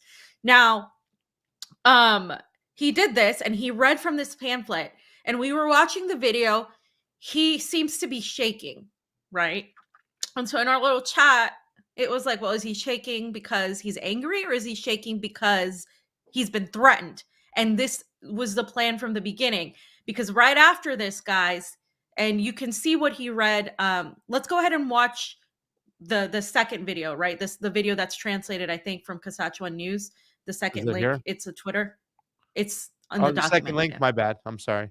Let me get it real quick, guys. Sorry about that. So in the video, you'll see he's reading, and he pretty much in certain parts of the video, the paper starts shaking. So there's two theories: that he was made to read this, that he was put out to actually say this, knowing that he was going to get removed anyway, because what we learned from Bolivia, what we've learned from Latin America, and any pretty much revolt, you need the army on your side, at least a part of it, a portion of it. You need the military forces to be on your side. Everywhere. If you don't have Everywhere. the military forces to be on your side, you're going to lose. Evo Morales was ousted. He didn't really have a plan to be protected. That's one of the things that I always point out. So here it is from Casacho News. Great reporting on the immediately. Here's what he said. Fam, you want me to keep it low and you'll translate? Yeah, you can do that. We made the decision to establish an emergency government aimed at restoring the rule of law and democracy, for which purpose the following measures are issued. Temporarily dissolve the Congress of the Republic and establish an exceptional emergency government. Call as soon as possible elections for a new Congress with constituent powers to draft a new constitution with a period of no more than 9 months. As of the date and until the new Congress is established, the country will be governed by decree law. So a nationwide curfew is declared as of today,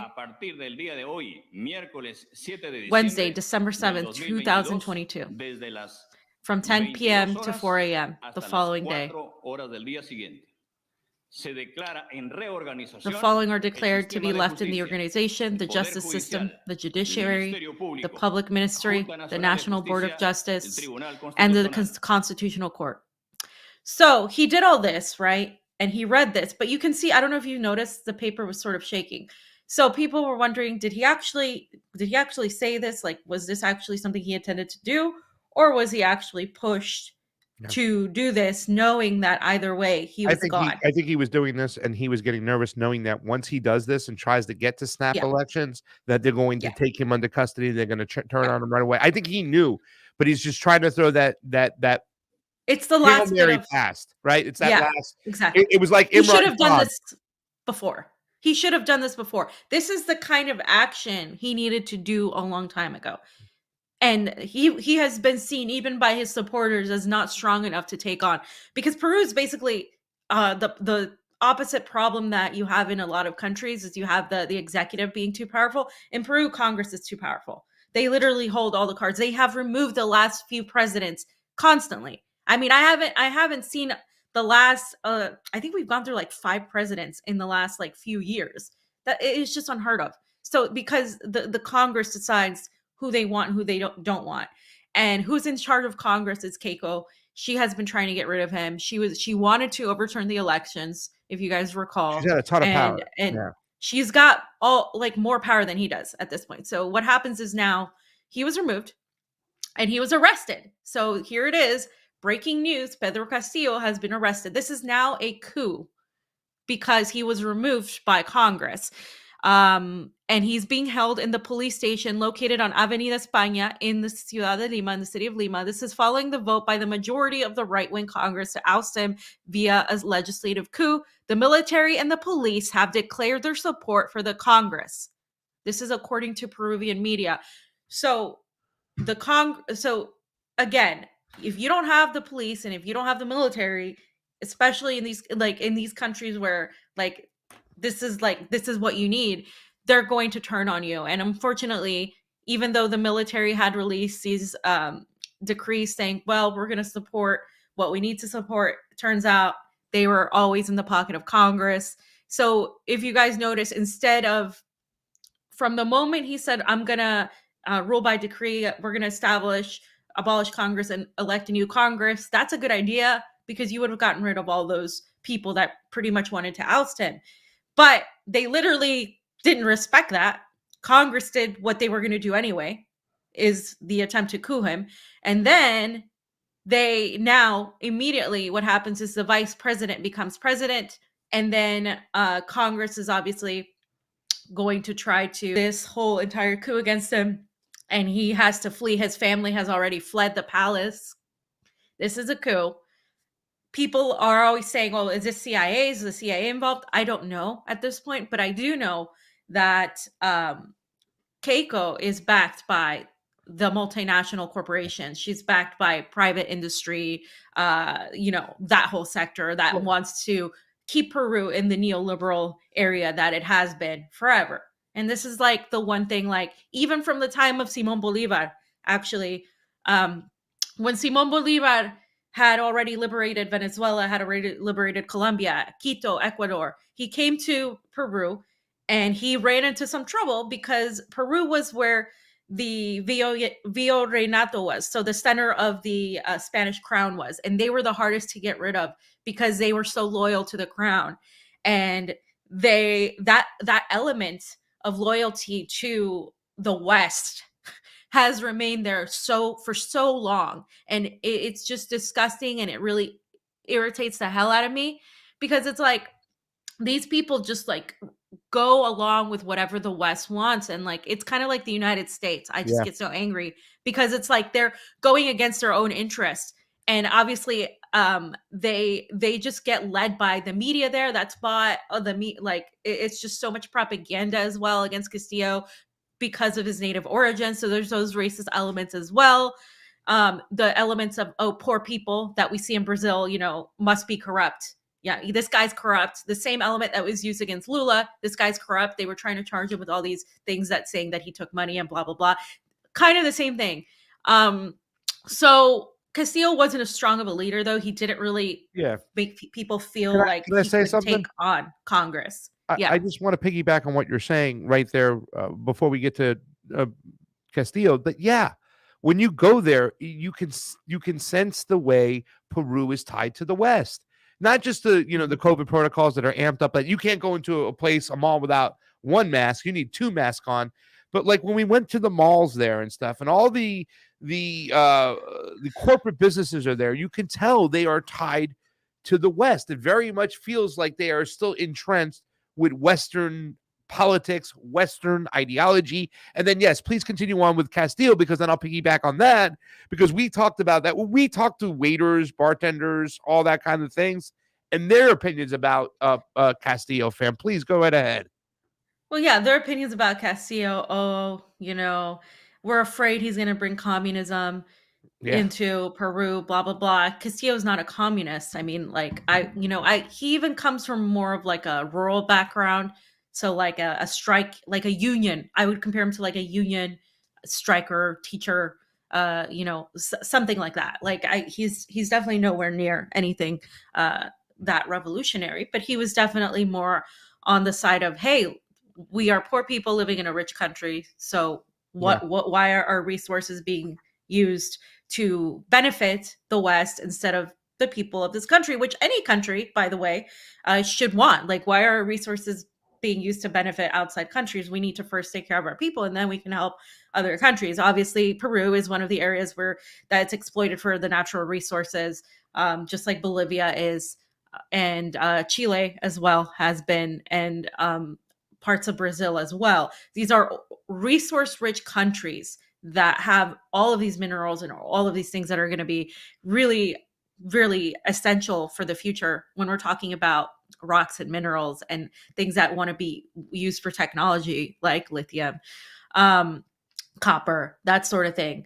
And so he was seen as a threat to the multinational corporations that exist in Peru that pretty much continue to drain its money and send it outside of the country. And people see that. A lot of people in Peru, it's in the capital, and let me specify, in the capital of Lima, because outside in the other areas, it's completely different, just like it is in pretty much every country I've ever been to. Mm-hmm. They see the West still as like a status symbol. They want a vacation in Europe. They want to be a part, like Argentina is very much this way as well. Parts of Brazil, just like, the white Europeans are better and blah, blah, blah. And then you still have people who have this German last name that run Peru. And they're literally like, they look like straight up from like Germany, but they're Peruvian. And they essentially are some of the families that run the country. So it's actually interesting when we talk about like Nazism and Operation Gladio. there's all those elements that are in Latin America as well. So it really sucks to see this, because for a second I was like, I thought it was weird that this was happening. I was like, how is he doing this now? And why are they allowing him? Because they've been going after him for the last few months. And then immediately And then you get a it's like, phone oh, call. shit. And then you get a and phone it's like call. my what? They got him in custody, fam. Like, okay, they're Yeah. not allowing him to do this. And I just want to kind of piggyback on the fact that fam says, when we were talking about the campaign, remember when Castillo was pointing out how American CIA was controlling the drug trade in Peru, and Yeah. the verbiage was so much more anti-imperialist, whatnot. But then when he gets into office, he tried to please both sides. It was like he was trying to please the conservatives and the left inside Congress, and he wasn't just taking control of the country and going with it. And when you do that, you look weak. Some of the opinions we got from the people in Peru is like, he's weak. He's weak. Yeah. And they don't like weak leaders in Latin America. They want strong leaders. That's why they'll reelect Ortega time and time again, because they want a strong leader they could trust. Not only that, didn't Castillo snub? Who did he snub? Did he snub Nicaragua, I believe? Yeah, Ortega, he's been trying to play ball with both sides. He hasn't said positive things about Nicaragua, Cuba. He hasn't really said too much negatively, but he definitely hasn't been like outspoken, right? I think he didn't. So that was the recognize something. communication. Yeah. He was, and this was a communication from the armed forces of the police of Peru. And I just wanted to show people that this is legit. And then the next part I believe I put is the is that it? I think No, I you had have you have two more things. I'll bring them up right now. So give me 2 seconds. But go ahead, fam. Yeah. That was from the armed forces? Yes, that was from the armed forces. They issued 2. The first one, it was like they were just talking about what was going on, and the second one was saying that they were going to be siding with Congress. And yeah, that's going on in Peru. I'm going to bring up probably more on Friday, more information about it. It's very complex politics in Peru, by the way, because it's just so entrenched with a lot of accusations against him for corruption that people swear are real, but I just haven't seen like evidence that it is real. So what they'll do in Peru is they'll like plant money in like your office, and they'll find a way to like suggest that you took some money from somebody, or they'll say, oh, and they'll do a video and they'll film it and they'll work with the media and they'll frame it like, oh, he took money from this person, which often does happen with a lot of people, but they sort of like manipulate everything from behind the scenes to get people to believe that the current president is corrupt, whether they're corrupt or not, as the public believes it because they use the media, and then they get rid of the president. And they've gotten rid of the last few presidents in that exact same way. Yeah. And I don't know, I haven't seen any proof of like Western involvement yet, but I do know obviously that we know the CIA right is now deep in there too. We know they're there. We know there's American interests. There's corporations all over the place. The American interests are siding right now with the Congress that got rid of him. So that is a fact. Yeah, of course. Yeah. And fam, just so we know, we're gonna have more peace not in the Middle East, but in Latin America, because with the leftist governments taking over in Nicaragua and in Honduras, leftist governments and an independent government in El Salvador, all critical of the United States, the U.S. Congress is discussing a new bill titled the Central America Network for Democracy Act. It sounds like the one they put up in from the Hong Kong Democracy and Decency Act, fam. Yeah. So new regime change operation just dropped, guys. So this is from Al Mayadeen, Washington's new bill to tighten grip on Central America, HR 9273. Yeah. Okay. Anytime it says Democracy Act, just substitute regime change, because that's what they mean by democracy. That's it. And again, as Paz always mentions, if you want these people from these countries to stop coming into the United States, stop meddling in their countries until your Congress people start talking about these situations. I mean, I don't even think telling them matters because they don't work for you. But I mean, people don't talk about this stuff. And wonder why there's an invasion, fam. Look at invasion at the border. The cartels are taking over, fam. The cartels fixed the election in Arizona. You know what I got to say to that? Good, fam.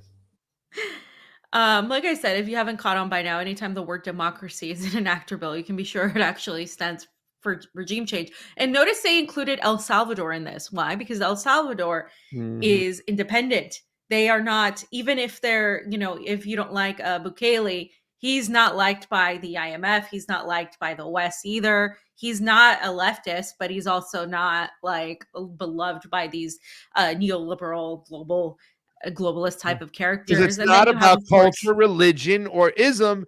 It's just about finances. It's about well, money. yeah, well, it's about standing up to the empire too, because if you stand up to them in any way, whether your ideology is different, they don't want you to be independent of it, right?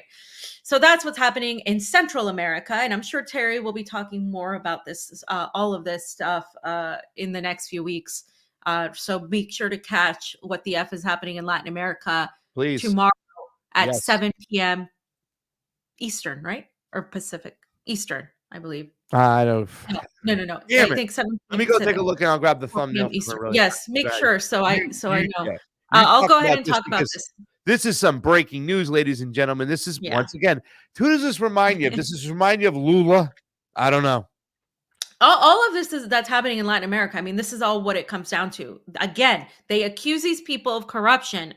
9 times out of 10, these people they're not guilty of this corruption, but they do this to get rid of the potential anti-establishment, anti-imperialist candidate that could free the country from the grips of the West. This happens all the time. I'm not just making this up. So here it is in Argentina, right next to Peru. Argentina court sentences VP Cristina Kirchner to 6 years in prison. Now, Cristina Kirchner is the current vice president, and she is also the wife of the former president, who was the Kirchneristas. He was the leader of this revolutionary, not even revolutionary, but just anti-establishment, more pro Argentina, less anti-West, more anti-West. And so a lot of people kind of clung into that, and they really liked him and they liked her. And she's the favorite to run next year in Argentina's election, fam, in October. She says she's that not we running. were planning.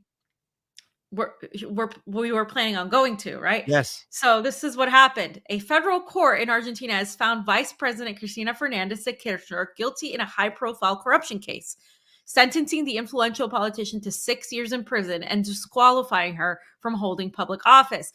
The decision on Tuesday is expected to be appealed by Fernandez to Kirchner, who has rejected the allegations against her as a stage fable and is unlikely to soon serve any prison time due to governmental immunity.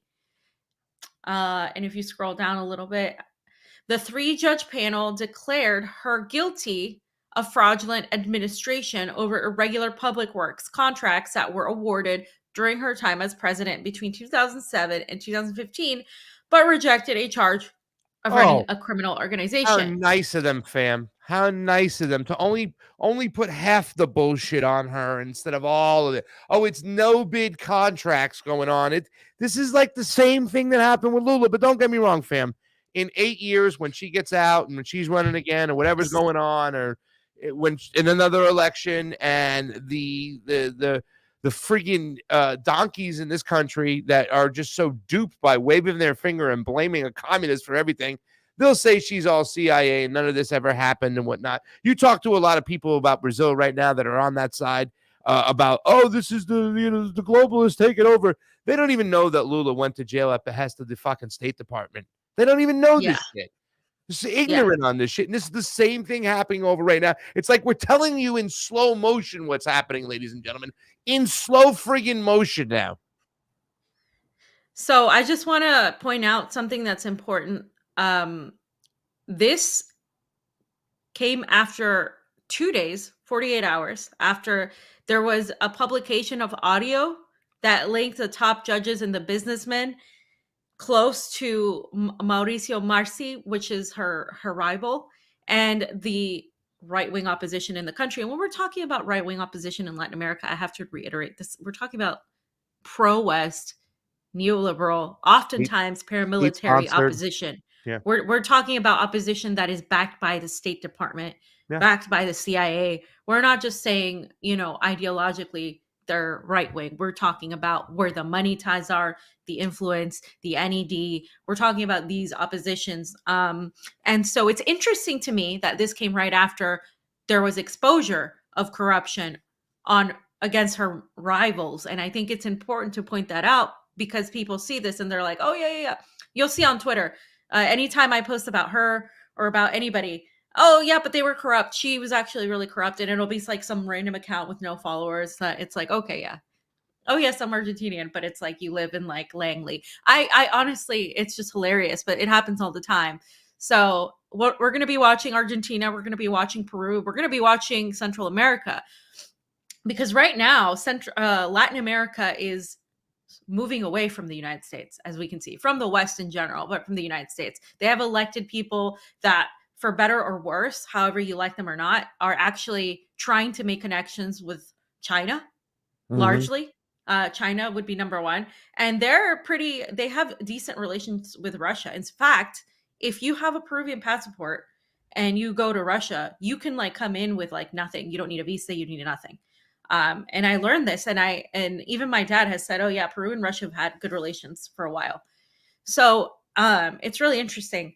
I might actually go get that passport because it would just make my life so much easier than being an American, passport wise. So yeah. And again, so this is Terry tomorrow. Very important, guys. This is a great show. 7:30 Eastern. On yes, WTF is going on in Latin America and the Caribbean, decolonization, multipolarity, and the demise of the Monroe Doctrine with author, professor, and deputy director. Oh, this organization is really important. The organization COH official. If you click on it real quick, the Council of Hemispheric Affairs. This is a really big organization, and they really point out a lot of the just foreign policy the U.S. has with Latin America. So I would definitely check this one out. This isn't just, this is somebody that knows a lot. So make sure to check it out tomorrow at that time. If not, check it out later because it'll be really, really good. And again, Terry just knows so much and she always brings on great guests and often guests that we've been on the ground with and stuff. So remember, YouTube Live at the Convo Couch, at Code Pink Action, at popularresistance.org. You know what we're doing. This is What the F is Happening. Terry Mattson, our comrade. What are you doing? I thought you were going to do something and you didn't do anything. No. But that's it, guys. We're going to keep track of what's going on. Maybe we'll have a guest to talk about Argentina. On maybe Friday, to talk hopefully. about what's going on in Peru. We'll see what we can do. There's a lot more there. For sake of time, I have to leave in an hour to go to work. So we'll get you out here. Thank you to all our Patreons who helped out. Thank you to everybody who's subscribed on Rockfin. The membership's going up from $9.99 a month to $14.99 a month, $14.99 a month. But don't worry, at the following month, we're going to be able to do a direct Convo Couch one for a cheaper price. We're going to be able to work that out. So thank you to all who helped out. Remember, if you guys do have a few extra bucks and you want to throw on in, we still have this going. The Give, Send, Go. The Convo Couch Brazil, givesendgo.com/Convo Couch Brazil. That's always going on. Remember the morning show too as well. Every morning from 7 a.m. to 10 a.m. Pacific Standard Time. Tomorrow we got Addy Ads coming on and also somebody from the Daily Clout talk a little COVID stuff. So fam, that's what we got going on. So tonight you're still presenting on the desk and we will be able to see you tonight on Rumble. Guys, that's it for today. Thank you so much for joining us for Pasta Jardula. Fiorella. Combo what, fam? Oh, I thought you were going to say something else. Pasta on the ones and twos or something. Pasta on the ones and twos. Okay. Combo out. See? God.